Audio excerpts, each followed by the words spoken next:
Merci à tous. Alors, quelques mots pour conclure. J'essaierai d'être assez court. C'est un exercice réel de conclure un colloque. C'est dur, surtout quand c'est interdisciplinaire et sur 3 journées, donc c'était pas simple. D'abord, quelques mots pour rendre un bref hommage à l'historien Emmanuel Leroy-Ladurie, qui est décédé le 22 décembre, 22 novembre, le premier jour du colloque, et à qui indirectement ce colloque doit évidemment beaucoup, ce dernier ayant participé à mettre en lumière les liens qui unissent l'histoire de l'homme et celle de la Terre. Ce colloque, travail de longue haleine mené dans l'amitié et la cohésion, avait pour objectif clair de faire dialoguer deux concepts, conscience historique et crise environnementale.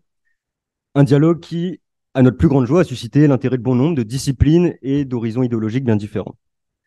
Votre présence, car certaines personnes viennent de loin, euh, et à laquelle se mêlent vos intuitions et vos réflexions, tout cela est à l'issue de ces 3 belles journées, particulièrement porteurs d'espérance. L'ampleur de la crise écologique actuelle, son caractère inédit et sa connaturalité avec la conscience historique de l'homme, tout cela devait nous encourager à penser sur le temps long, une question qui transcende aujourd'hui toutes nos disciplines.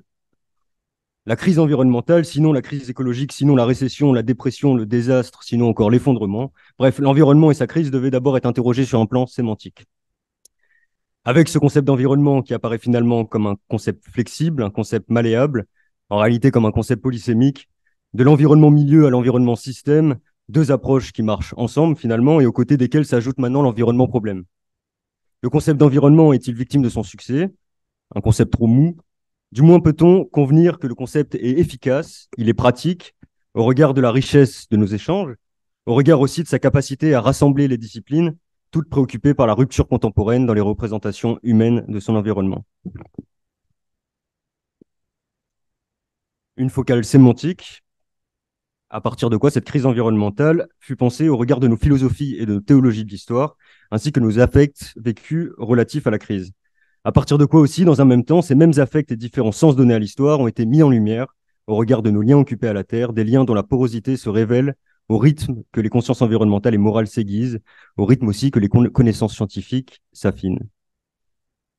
Délié, pourrait-on conclure, et cela dès l'Antiquité, où représentations de la création et de la fin s'entremêlent partout, tant chez les anciens que chez les pères, des anciens et des pères, qui interprètent les crises, du séisme à l'éclipse, au regard de leur logiciel eschatologique. Avec néanmoins quelques nuances à apporter. D'une part, il faut rappeler que certaines crises, telles que les épidémies, sont répétitives et par conséquent apprivoisées, et elles invitent donc sinon à distinguer les crises, du moins à interroger l'omniprésence de l'usage du concept pour les caractériser. D'autre part, souligner aussi la prégnance dans l'Antiquité de la religion civique, dont les récits produisent moins d'eschatologie, mais plutôt des éternités, comme celle de la Rome éternelle, un récit à partir duquel les représentations de la crise environnementale semblent amputées de toute inquiétude eschatologique. Avec un regard rétrospectif, un basculement historique nous paraît central, la théologie patristique et ses herméneutiques de la Genèse et de l'Apocalypse, dans les pas d'Ambroise et d'Augustin. Et en une formule peut-être trop brève, la nature et son harmonie deviennent une médiation pour saisir les vérités de Dieu. Une herméneutique augustinienne qui s'est considérablement enrichie dans l'histoire au rythme de l'évolution de la conscience environnementale pour finalement faire l'objet d'un renouveau herméneutique plus contemporain, témoin là encore d'un basculement dans la relation qui unit l'homme et la nature. Et en témoigne à ce propos en 2015 la publication de Laudato Si qui, et c'est important de le rappeler, hérite et s'intègre dans une dynamique œcuménique portée autant par les protestants que par les orthodoxes. Le fameux dominer et le soumettez la terre ont été questionnés, se sont finalement considérablement enrichis du cultiver et du garder la terre. La théologie de la création s'en trouve renversée, renversement rythmé par l'aiguisement plus contemporain de la conscience environnementale de l'homme et aussi de sa conscience morale. Renouveau théologique donc, cela depuis les années 1960, renouveau des eschatologies, et par ricochet des intuitions relatives aux écologies, aux espérances, aux technologies, et à leur place dans la longue marche de l'homme à travers la temporalité, pour reprendre l'expression d'Henri-Irénée Marrou.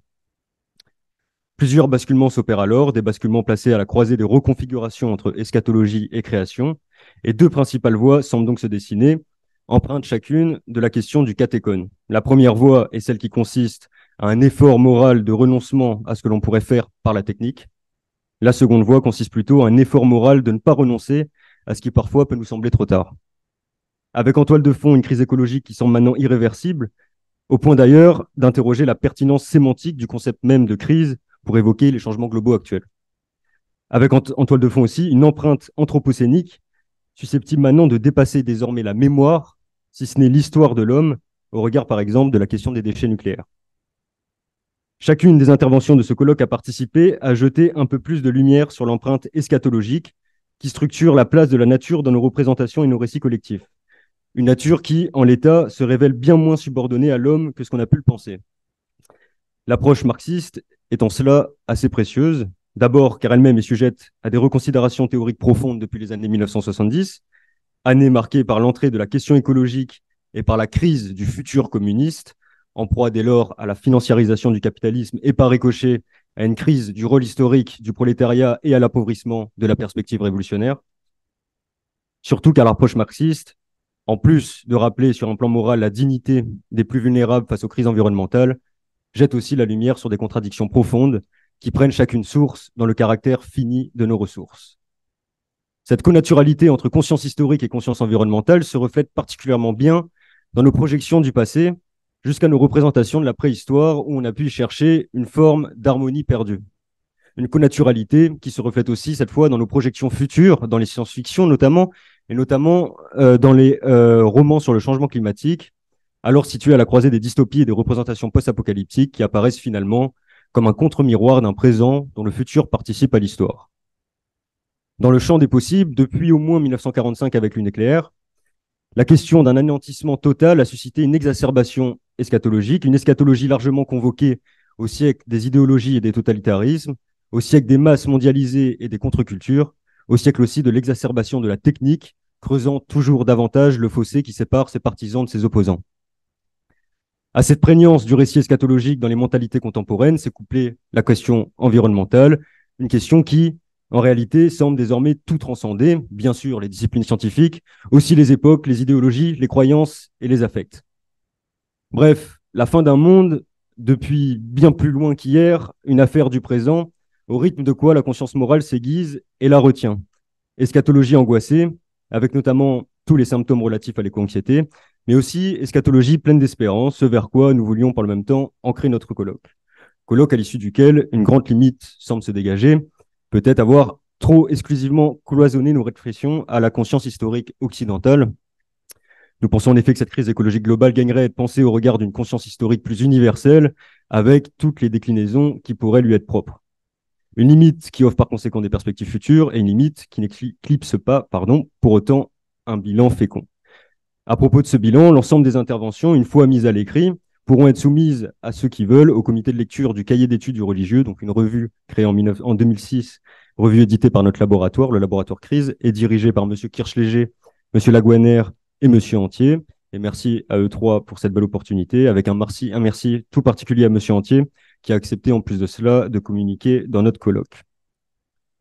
Merci par ricochet à tous les jeunes chercheurs qui ont participé à nourrir ces réflexions interdisciplinaires. Beaucoup sont déjà repartis, mais tous le savent, c'était une vraie joie de constater la richesse de nos échanges et les perspectives qu'elles peuvent offrir.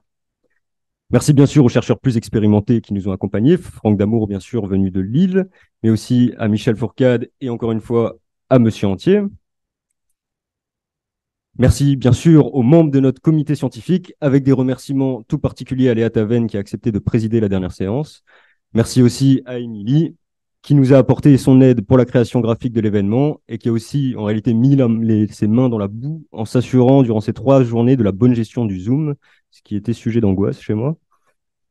Merci enfin et surtout à notre laboratoire et à sa directrice Marie Blaise et à son équipe qui nous auront honorés de leur confiance en nous soutenant financièrement, scientifiquement et humainement dans ce projet. Un projet que l'on espère à la hauteur de leurs attentes, des attentes que l'on savait fortes au regard de l'évolution progressive de la ligne directrice du laboratoire, de plus en plus dirigée vers les questions relatives à l'environnement, à la crise écologique et à sa représentation. Enfin, merci bien sûr à mes 2 collègues organisateurs, Alice Vallandandler et Léandre Coste, pour qui la pudeur ne peut entièrement cacher le sentiment d'amitié. Merci à tous.